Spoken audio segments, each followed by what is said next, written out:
अस्सलाम वालेकुम प्यारे दोस्तों और बच्चों, आज की कहानी का नाम है औरों को नसीहत, खुद को फजीहत।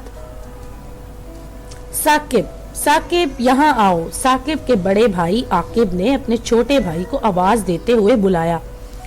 आया भाईजान। साकिब, मेरे लिए दुकान से 2 पान तो ले आओ। आकिब ने साकिब की तरफ पैसे बढ़ाते हुए कहा और साकिब अपने बड़े भाई के लिए पान लेने चला गया। आकिब साकिब से सिर्फ 2 साल बड़ा था, लेकिन फिर भी वो साकिब पर खूब रोब जमाता फिरता। कई बार तो वो साकिब को खेल कूद के लिए भी अपनी मर्जी का पाबंद बनाना चाहता। एक दिन साकिब ने अपने अब्बू से शिकायत करते हुए कहा, अब्बू, आकिब भाई बिला वजह मुझ पर रोब जमाते फिरते हैं। एक दिन तो मैं सिर्फ सुपारी खा रहा था तो भाईजान ने मुझे खूब डांटा और खुद तो मुझसे पान भी मंगवाते हैं। साकिब ने अपने अब्बू से दिल खोल कर शिकायत कर डाली। आकिब, आकिब यहाँ आओ। अब्बू ने आकिब को बुलाते हुए कहा। जी अब्बू जी। भाई, तुम हर वक्त साकिब पर बिला वजह क्यों हुक्म चलाते रहते हो?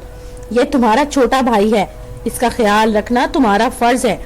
अब्बू ने आकिब को थोड़ा सा डांटते हुए कहा। ओ अब्बू, वो पान वाली बात, साकिब ने अपने अब्बू के कान में चुपके से कहा। और हाँ, तुम अपने भाई को सुपारी खाने से मना करते हो, खुद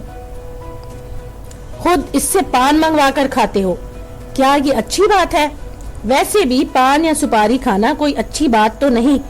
तुम तो वो काम कर रहे हो कि औरों को नसीहत, खुद को फजीहत। अब्बू ने आकिब को इस बार अच्छी खासी झाड़ पिलाते हुए कहा। अब्बू, मैं शर्मिंदा हूँ, आइंदा एहतियात करूंगा, आकिब ने सर झुकाते हुए कहा। और साकिब दिल ही दिल में आकिब को डांट पड़ते खूब खुश हुआ। तो दोस्तों, अगर आपको ये कहानी पसंद आए तो मेरे चैनल को लाइक और सब्सक्राइब जरूर कीजिएगा।